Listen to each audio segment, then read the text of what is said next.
Hey guys, welcome back to another interview. Today I've got Lux Queen with me. How are you? I'm doing so good. I'm so happy to be here. I'm excited to have you. I don't know when I discovered your account, but at one point you were following me, and every once in a while I start looking through the followers, and I saw your account, and I was just in love with like the art and the type of drag you do. Thank you. I followed you for a while because of your drag race fan arts, and then Crystal retweeted your video, your first video on YouTube where you were drawing her in the blue outfit, and I was just obsessed. Like I love hearing people's process about their art and why they do certain things certain ways. Yeah, and that's exactly why I started this. Like I've initially started talking to drag queens that are also artists, and I feel like you definitely fit in that category. Not that drag isn't art, but there's some that do a little extra. So yeah, so how did you get started in drag? Just to start everything off for the people that don't know you. Right. Okay. Well, I was in college. I was a musical theater major, and with my program, we weren't allowed to perform for the first semester of college, and it was like they were trying to like reshape our skill set or whatever. And I was like getting really depressed because performing is kind of an outlet for me. And so I found this drag show hosted by one of the clubs on campus. And it was just kind of this way to perform, but not break the rules because like nobody knew it was me and I had makeup on. I wasn't like talking or singing to my own voice. It was just lip syncing. So it seemed like a loophole to the rules. So that's how I started drag. That's awesome. And so, where are you located? For the I'm in people that don't spring know. with Crystal. With Crystal, yeah. And I did a little research, so we can kind of like talk about what I do know before we talk about what I don't know. Um, so you are part of Get Dusted, which I saw that today that the club officially announced that it was closing. Is that what I was reading? Yeah, our Get Dusted is actually hosted in a straight bar because when Crystal started it, she wanted to show drag to a new audience and put it in a new place than just the gay bar in town where she felt kind of excluded. So she just started this new show, and that bar was our home bar for I think we did 4 years of Get Dusted, and now it's kind of sad to see it go, but who knows when we even would have gotten to do live shows again. Yeah, I don't even know like when we're allowed to officially go outside in New York City where I'm at. So, it's one of those situations. So, how did you get involved with Get Dusted and Crystal in general? Like, which came first? I got involved with because one of her like acquaintances came to that drag show I did at my school and like sent her a bunch of videos of me and was like, "Oh, you should see this girl. She's new." And then for the things, it was like October, and then they were doing a Thanksgiving themed show, and Crystal messaged me and was like, "Hey, somebody dropped out of this show. If you want to come do it." And then I did my first show at a nightclub and I was very scared. But that's kind of how I got into Get Dusted. And then we formed the Get Dusted Girls when the four of us did Candy Store from Heather's the Musical. We performed it at a back to school show. And that was like how we became our core group. Yeah, that's awesome. So you talked about doing musicals or musical theater, I guess. I also did musical theater, which is like, I'm finding like a running theme between drag queens I've been talking to is like, they're like, we started in musical theater because we had no other way to express ourselves. So it's really interesting to see the ones that like easily transition from musical theater to drag. So what originally drew you to musical theater? I think what drew me to theater was just the concept of creating a story. A lot of the things that draw me to drag, like in a musical, you get to be a character and you get to wear a lot of fun costumes. You get to dance and sing and just create this whole world. And for me, when I started drag, it was very much like, oh, she's a character. She's a real person. She has a backstory. She lives in this planet.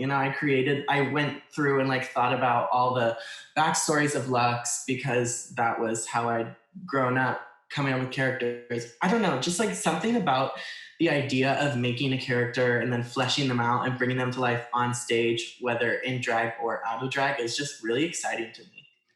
Yeah, definitely. Yeah, I mean, like, it's kind of crazy, right? Like when you are creating these characters in your head, like they start to live there. Like I'm in high school, and I'd always kind of done musicals like behind stage and stuff. But in high school, I played Jack in Into the Woods, and I find Oh, myself. It figures, yeah. Uh, so it's just really interesting. I find myself like thinking like the character still, and I mean, God, I graduated high school 10, 11, 12, I don't know, some time ago. And it's like, it's crazy that these characters just kind of like live inside of you. Do you feel like it makes right. your drag easier now that you have this whole like backstory developed? I think it does because it's at least like when I'm thinking of performance concepts or thinking of outfits, since I know, like, I don't want to sound crazy, but like, since I know so much about Lux, the kind of girl she is, it's like easier to think of things to perform and things to wear because I just have such a clear idea of who she is. And I know, like, sometimes with Get Dusted, there's always a theme. So if we're given a theme, like I know so much about Lux that I can pretty quickly make a decision on what I'm gonna do to fit that theme because I just know what she would do. Yeah, Does that no, make sense? like I totally get that. So, and I'm going to tell you how much of a nerd I am. I used to watch Project Runway. And so one I of still the, so one of the things that they always ask was like, who is this girl? Where is she going? And, literally. and Sorry. I, good. I'm glad we're on the same like level of nerdom. But like, I always thought like, how do you not know who she is? Like, and they're always like, she's going to an art show, and it's like, great, but like, who is she? And I think that there's so many drag people that are just like, I'm a drag performer, and they have no idea who they're trying to be or what they're trying to represent. Yes, I actually have made a video for a certain drag show, and I used the phrase "What kind of girl is she?" in that video because I totally agree. When I'm thinking of my costumes, like I want to know where the person is going. Like, why am I wearing this specific outfit? It's not just a dance costume. It's not just a dress. It's like, where is Lux going today? Who is she being today? I think of Lux kind of like, like a Barbie. There's like astronaut Barbie and veterinarian Barbie. There's all sorts of Barbies, and she has a lot of different jobs, but she's still Barbie. That's how I think of Lux. There's like Angel Lux and Midwestern or Western Lux and Fairy Tale Lux, Real Girl Lux. Like there's just a bunch of versions of her that all combine. I don't know, but I totally get you with what kind of girl. Yeah, yeah, yeah. I was gonna say I would love to see Midwestern Lux, but I feel like, you know, being in the Midwest, you're kind of Midwestern Lux at times. Yeah, I meant to say Lux. I Yeah, yeah, don't want yeah. no Midwest. Yeah, it's so funny. And you say Barbie, but I would definitely say Bratz. Oh, for sure. I mean, I don't Bratz know is anything about Bratz, but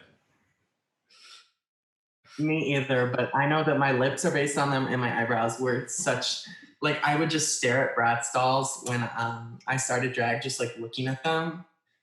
And that's kind of where my face came from is my version of a Bratz doll. yeah, I mean, I can definitely see like that influence, even in the art like that you do. Like the digital art is very, Bratz inspired. I give that as a compliment, of course. Oh yeah, that's what I'm going for. Good. So I've noticed in a lot of your videos that you craft a lot of your costumes. So like you've had like paper wigs, and I'm assuming your wings are made. Did you always create your own stuff, or did you start as like a thrift store queen, or are you still a thrift store queen? How did that all begin? When I started drag, I very much wanted to be just like a girl, like a real girl. And so I would just wear clothes that I got from like the mall. And I was just trying to be like a woman. But then I kind of realized after meeting Crystal, I realized that looking like a woman or being a woman isn't always the most important part of drag. So that's when I kind of started making my own costumes because I realized that the clothes that I wanted to wear didn't exist in real life and I'd have to create them myself. but I do a lot of thrifting. That is Get Dusty Girl culture through Crystal. Like we go to Goodwill all the time. Yeah, that's It's great. also just sustainability. It's reusing fabrics of clothes. Yeah, and I mean that it speaks a lot to like the whole drag culture, right? Like there's this movement to like creating these custom one of a kind pieces that are thousands of dollars, but like that's not where drag ever started from. Like drag was very underground. And I think that's why, you and even Crystal like are so successful in what you do is like it's just kind of get like back to the basics. Very much so.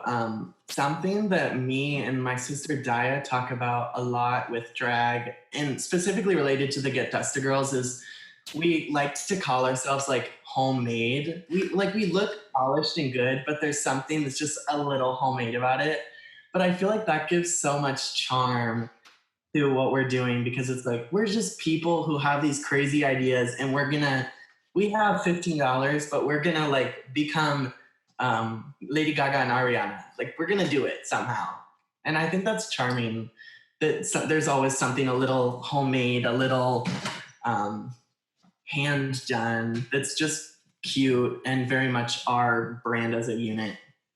Yeah, no, I definitely think that like, when we see this all the time, like on people that watch Drag Race, like every year they're like, show us your personality, show us your personality. It's always these like really polished queens. Like, even though they may have personality, they don't have anything like distinctive or unique about their brand. And like, I definitely like watching the Get Dusted girls, like y'all all have this like unique flair, each of you, but at the same time, it's this like just nice, cohesive unit. Like something, it feels special and it feels for lack of a better word, unique. And I think that's something that y'all have that's like different than most drag queens. For sure. So I want to touch on something that you said a little earlier. You said that like being a woman is not the most important thing of drag. And I think that there's been this push with Drag Race to like make the fishiest queen kind of be like the most important queen. And I think that like even with the J.K. Rowling, I'm sure you've heard about all the Right. people saying that like trans rights don't matter, and we have this whole push that like Black trans lives are the most important lives, right? And that's just because they're the ones under attack. So I think it's great that y'all approach your drag from the sense that like being a woman is not the most important thing, because I think there's so much nuance in drag and gender itself. I find a lot of nuance in the concept of being a woman just in general. Like, I feel like there's being a woman and being like a woman. And to me, like, a woman is just somebody who embodies like strength and kindness and beauty, both inside and out. That's like what being a woman to me means. So I like, just like in my everyday life, I try and embody a woman, a fantastical creature, a fantastical being. I feel like everybody should aspire to be a woman, but then in your drag, you can express yourself in other ways besides like fishy, like you said. That's not always fun. It's not always fun to just be a normal person. Like, I don't know, when this comes from Crystal. It's like when we go out to a bar, when we can go out to a bar, we're always thinking like, what outfit is going to get me noticed? How are people going to look at me? What is going to make people drawn to me to come over to talk to me, make them interested in me, want to take a picture with me? Like, it's always about what is going to catch someone's eye, and that is not always being the prettiest one, you know. Yeah, no, I definitely agree. And I'm always the type of person that like, so I grew up in like very deep South. So like a pretty girl is something that you see every day. Like the girls in Louisiana, especially, are just always dragged up, 3 or 4 layers of makeup in 100-degree weather. So it's like, for me, like seeing a woman, just doesn't do anything for me, because I grew up with these like Southern belles. And so like, I think that I'm so drawn to drag that's unique and interesting, and it challenges different aspects of womanhood, like the strength or the kindness or the love, kind of like what you were saying. And so I think it's so great that like Crystal did so well in the season, because it's kind of like, I feel like a lot of conversations I've had, people have been like, oh my God, she's kind of renewed my faith in drag. Like her Mhm. vomiting in somebody's mouth is just like, kind of reinvigorated a lot of people that love drag, but have been so burnt out on kind of the same like narrative of drag for so long. Yes. So, I was kind of like creeping on your Instagram and saw that you identified as pansexual. Do you want to talk about that a little bit? Yeah, I nowadays I more identify myself under the umbrella term queer because I like am not one for labels. I don't like giving myself a label, so queer just feels all encompassing. But I leave that pansexual post up because I know that, especially with Drag Race, exposure from Crystal has made a lot of younger Drag Race fans follow me. And I think that when people are trying to find themselves and discover themselves, it's important to see like role models and people they can look up to. So I leave that pansexual post on my profile so that people might scroll through and feel less alone. And because that's not a sexuality that has a lot of representation. Being pansexual was like a very important part of my life when I just got into college because I was like young and discovering myself and who I wanted to be. So being pansexual is insane, even saying that out loud, posting that online felt very freeing to me. And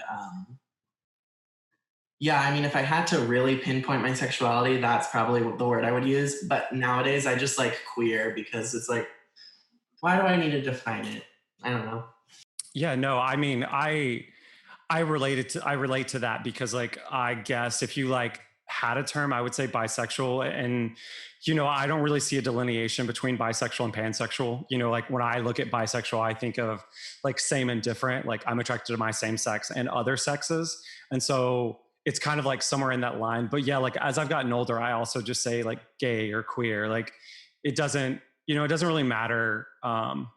At all, except for the person that I'm dating at the time, and to anybody Yeah. else, like, but I say bisexual because, bisexuals are one of the highest, like, persecuted sexualities, like their mental health is lower, they're when they date people, like they're more likely to be called liars or cheats or things like that. So I think it's important for me, like even though as I also identify as queer now, like I still say like bisexual, so like where I kind of fall on that spectrum. But I love the reclaiming of the word queer, because like growing up I was called a fag and queer and all that kind of stuff, and for me it's just such an empowering, just like I'm queer, like whatever that means to you, like that's important to me.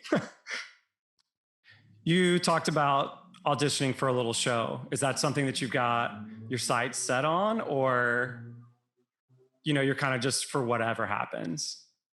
Yeah, I'm kind of just like putting good energy out there for myself. I'm not expecting anything. I've never expected anything from that, but I was just like I feel like I'm at a level where I could do it if I wanted to. But I feel like I'm just trying right now. I'm just trying to do art that I love to make, and I'm trying to do YouTube videos. And like I recently got into digital art because of quarantine. I feel like lately I'm just trying to focus on making art that makes me happy and putting it out there. And I don't really have huge end goals that I feel a need to like grab right now. Yeah, I mean, I definitely think that that's one of the most important things about like doing art, right? Is doing things that you love for yourself.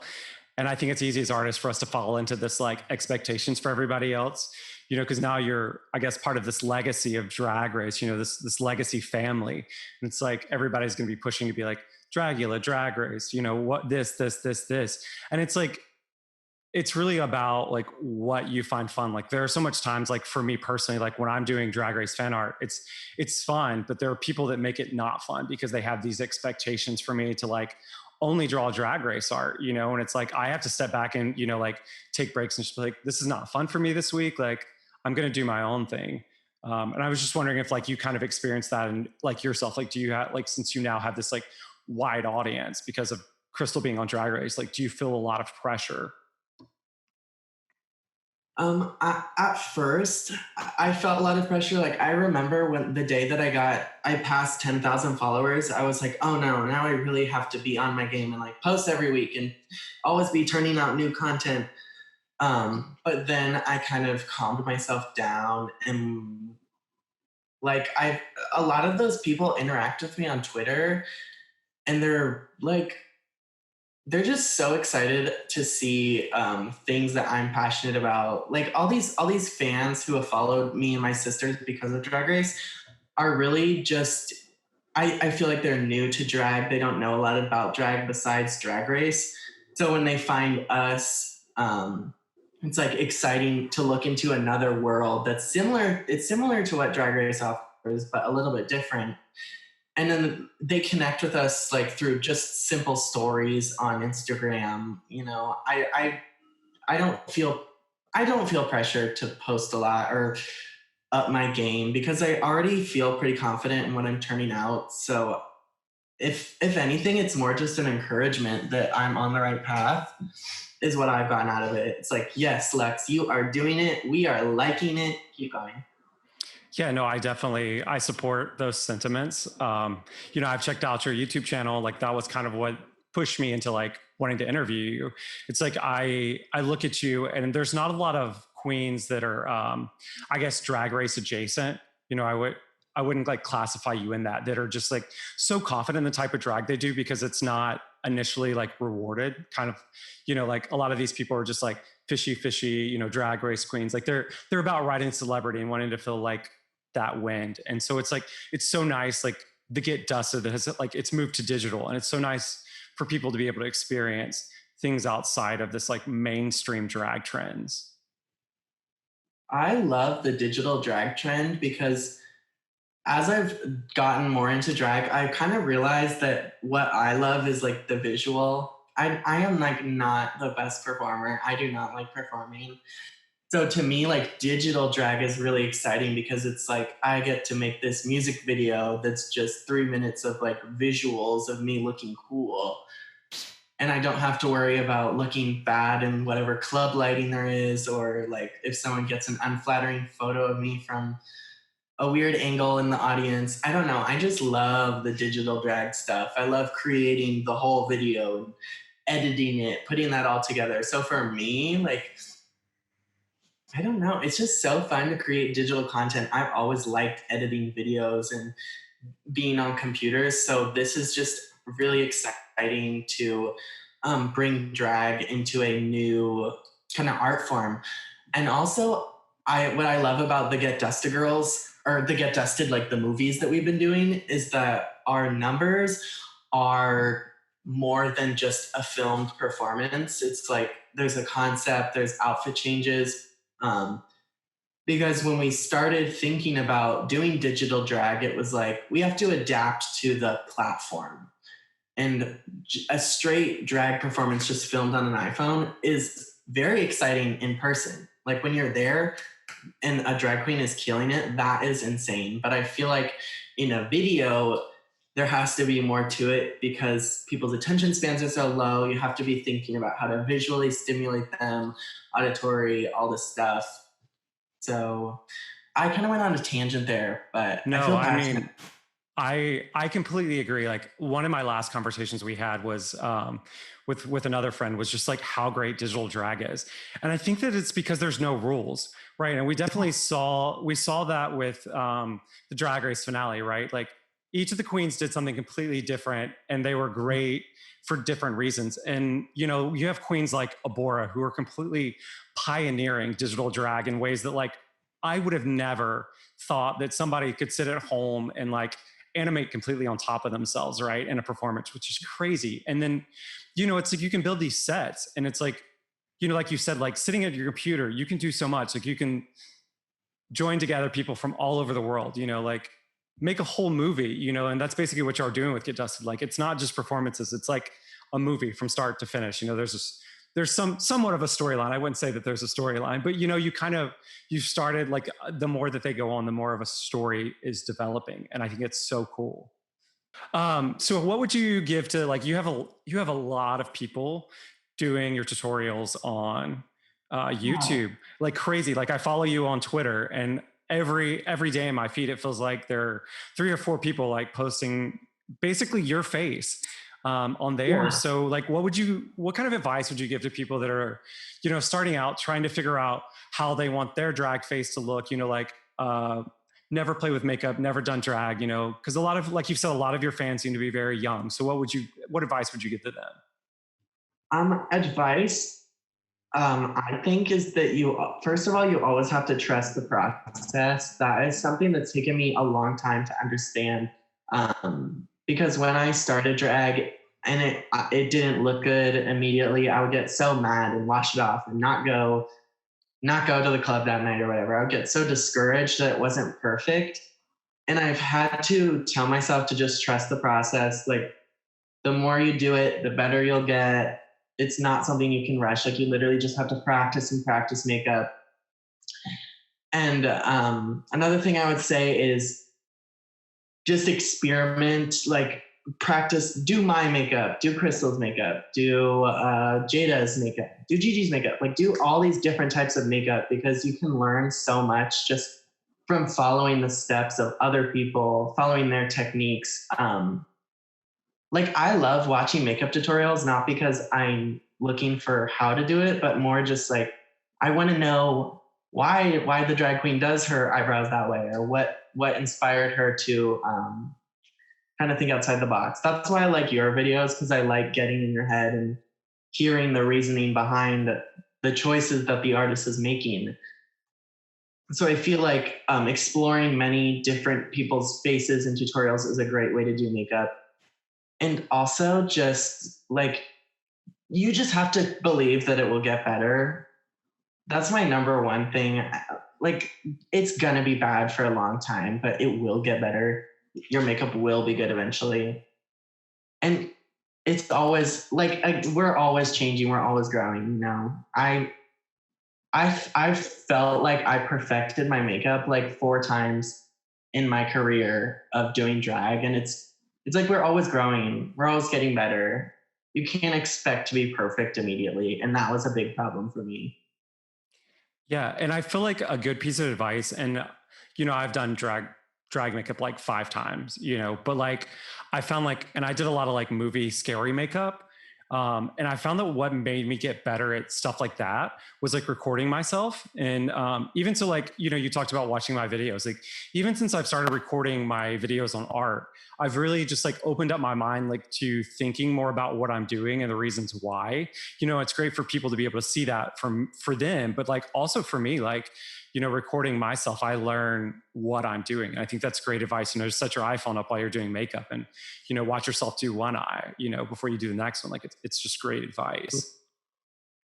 Totally. And also that can kind of give you confidence too, because it can show you what to fix, but it can also show you that you might be doing better than you thought you were. Like I know for me, every time I do my makeup, I'm like, oh, this is so bad. It's so bad. It's never going to be okay. And then I'll go back and watch the footage for my tutorials and I'm like, why did I doubt myself? It looked great the whole time. The video recording can give you notes to work on and also encourage you that you're doing well. Yeah, definitely. And what, something you said earlier was like, you have to trust the process. And so it's the same way with any kind of art. Like when I'm drawing, I think about when I'm 30 to 60% in the middle of a drawing, I want to throw it out. I think it's the worst thing ever. I think that, like it's somewhere between like the line art and the coloring and the final stages. It's just like trusting yourself that you know how to make this go to completion. And I think it's the same way with makeup. It's just like, there's going to be a point at every single piece of art that you're doing where it just absolutely sucks and you think it's the worst thing that you've ever done. But for some reason, like your skills kick in, like you go into autopilot, maybe about 70, 80%, and you start to finish things. Right. That is so true. I feel that way all the time when I'm doing my drawings too. Sometimes I have to just not look at them for a few days because I'm like, how do I draw this woman's hip? I can't do it. I can't figure it out. And then 3 days later, I'm like, this is the best thing I've ever drawn. Yeah. And that just speaks like all aspects, right? Any aspect of art. So we're in Pride season, and I don't want to keep you crazy long, but I wanted to ask you the importance of your chosen family. I mean, obviously, you spoke a lot about them, but I just kind of wanted to hear in your words, like what chosen family means to you. Yeah, my chosen family, first of all, my real family is very lovely. They are so accepting. They come to my shows. They have Get Dusted shirts. They follow me on Instagram. Like my real family is wonderful. But my chosen family that I have found in the Get Dusted Girls in Springfield has given me something that I felt I was missing my whole life. Like, I never felt like I had real, true friends. My whole life, I always felt like I was friends with a lot of people, but I never felt like many people were friends with me. And so finally, 22 years into my life, I found these people that like I want to be with all the time. They inspire me. They push me to make my art better. They love me even when I'm being stupid.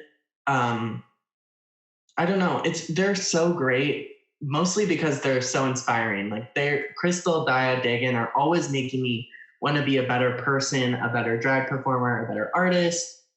They just push me so much and they do it with love.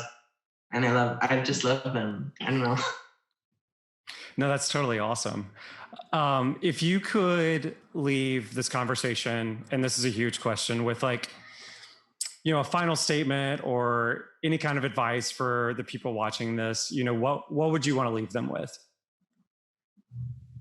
Okay, this is so funny. I've been thinking about this like all week, but the best advice I've literally ever heard is be yourself, which is such a simple piece of advice, be yourself. And it's very hard, to find who you truly are.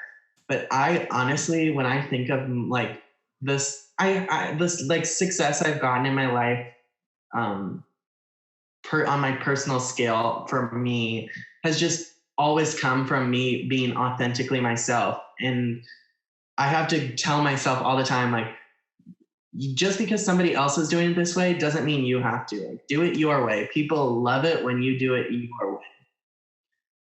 So just truly be yourself. Like never doubt that you are not awesome and cool. Everyone, I think, okay, I'm rambling. New thought. I feel like something that like all queer people have is just this better understanding of themselves. And sometimes conservatives or straight people are turned off by that because like when it boils down to it, they're jealous that we feel so free to be ourselves and so unashamedly like stand there and be like, this is who I am, I'm doing me. And a lot of people are scared of that. So when you are true to yourself, when you're really yourself, that is so powerful. Yeah, I completely agree. I couldn't have said it better, honestly. I don't think you're rambling at all. Well, thank you so much for joining me today. I really appreciate it. I think that you have a style of drag, that we don't see very often. So it's great to be able to talk to people from all different walks of drag, and something that I always want to leave with is like, drag can be whatever you want it to be, and, just echoing what you said, like, do what is inside of you and let that shine through. And that's going to, create a lot of doors and open a lot of paths for you. And so I just want to thank you so much for joining me today. And yeah. If you love this video and you want to find more about Lux Queen, you can find her on YouTube, Twitter, and Instagram at Lux Queen. Go do her tutorials. They're absolutely amazing, and she's so funny and such a kind human being. Go show her all the love in the world, and thank you so much for joining me with this video, and I'll just leave you with this little drawing I did of her. Thanks, guys.